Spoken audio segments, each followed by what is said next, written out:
નમસ્કાર, આપ જોઈ રહ્યા છો ન્યૂઝ 18 ગુજરાતી. આપણું ગુજરાત સાથે હું છું સિદ્ધાર્થ ધોળકિયા. મહત્વના સમાચારથી કરી શરૂઆત. રાજ્યમાં ફરી વધ્યો છે ગરમીનો પ્રકોપ. 11 શહેરોમાં ગરમી 40 ડિગ્રીને પાર ગઈ છે. 43.7 ડિગ્રી સાથે અમદાવાદ સૌથી ગરમ શહેર રહ્યું છે. કંડલા એરપોર્ટ પર 43.2 ડિગ્રી તાપમાન, અમરેલી 43.1 ડિગ્રી, રાજકોટમાં 43 ડિગ્રી, સુરેન્દ્રનગરમાં 42.8, ગાંધીનગરમાં 42.3 ડિગ્રી, વલ્લભ વિદ્યાનગરમાં 41.6 ડિગ્રી તાપમાન, ડીસામાં 41.4, ભુજમાં 40.8 ડિગ્રી તાપમાન, ભાવનગરમાં 40.2 અને વડોદરામાં 40.2 ડિગ્રી તાપમાન નોંધાયું છે. તો આજથી ગરમીમાંથી મળી રાહત. હવે પ્રી મોન્સૂન એક્ટિવિટીની શરૂઆતની આગાહી. ગુજરાતીઓએ સતત 25 દિવસ સુધી આકરી ગરમી સહન કર્યા બાદ હવે રાહત થઈ છે. લોકોને કાળઝાળ ગરમીમાંથી આંશિક છુટકારો મળ્યો છે. બુધવારથી તાપનું ટોર્ચર ઓછું થયું છે. 44 ડિગ્રીએ પહોંચેલો પારો શાંત થયો અને 40 થી 41 ડિગ્રી વચ્ચે રહ્યો. હવામાન વિભાગે પણ આગાહી કરી છે કે હવે 7 દિવસ સુધી ગરમીમાં કોઈ વધારો થશે નહીં.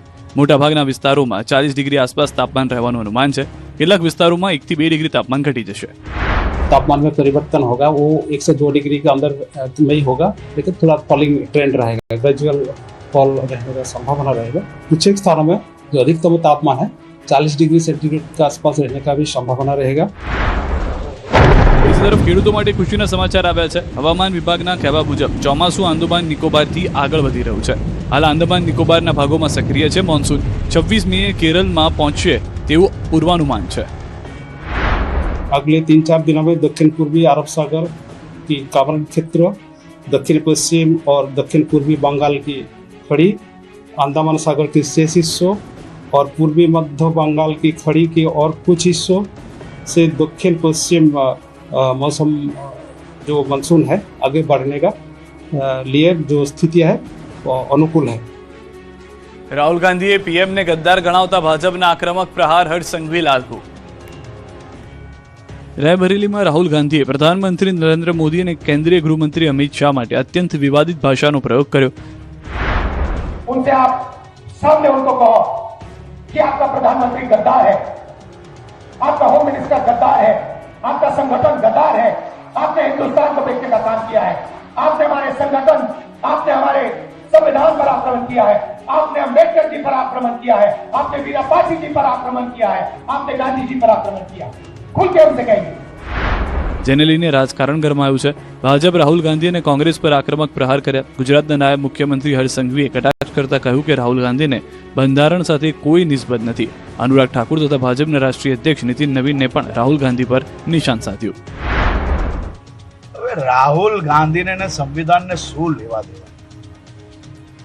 હાથમાં ચોપડી લઈ લઈને ફોટાઓ પડાવવા સિવાય સંવિધાનના કોઈ એક પાનાનો કોઈ પ્રશ્ન પૂછી લેશો તો બધી પોલ ખુલી જશે. જેને દેશભક્તિ જોડે કઈ લેવા દેવા જ નથી, હવે એ વાત કરવાના. पश्चिम बंगाल में चुनाव की हार, असम में चुनाव की हार, पुडुचेरी में चुनाव की हार और उसके बाद बिगड़े बोल राहुल गांधी जी के बताते हैं कि आत्म चिंतन मंथन करने की बजाय अपशब्द बोलने पर कांग्रेस पार्टी आ जाए तो कांग्रेस का दिवालियापन और कांग्रेस के नेतृत्व का दिवालियापन दिखता है. कभी ईवीएम पे ठीक रहा, कभी इलेक्शन कमीशन पे ठीक रहा, कभी जनता पे ठीक रहा फोड़ना. अब देश के प्रधानमंत्री को अपशब्द बोलना, आरएसएस को अपशब्द बोलना, ये मोदी जी की लोकप्रियता से घबराते भी हैं, चिढ़ते भी हैं और इतने हलकों का उपयोग ये उनकी अपब्रिंगिंग, परवरिश पर भी प्रश्न चिन्ह खड़ा करता है. जिन शब्दों का आप प्रयोग कर रहे हैं, क्या नक्सलवाद खत्म करना गद्दारी है? क्या इस देश की जमीन को सुरक्षित रखना गद्दारी है? क्या इस देश के तिरंगे का सम्मान पूरे विश्व में बनाना गद्दारी है? और मैं मानता हूं कि भारतीय राजनीति का आप राहु हैं जो कहीं न कहीं पूरे तरह से देश की राजनीति की वातावरण को गंदा और दूषित करते हैं. ઉત્તર મધ્ય અને સૌરાષ્ટ્રના પેટ્રોલ પંપો પર ડીઝલની તંગીથી ખેડૂતોની પંપો બહાર લાઈન. શહેર પેટ્રોલ પંપોની બહાર માત્ર એક સમાન જ દ્રશ્યો જોવા મળી રહ્યા છે.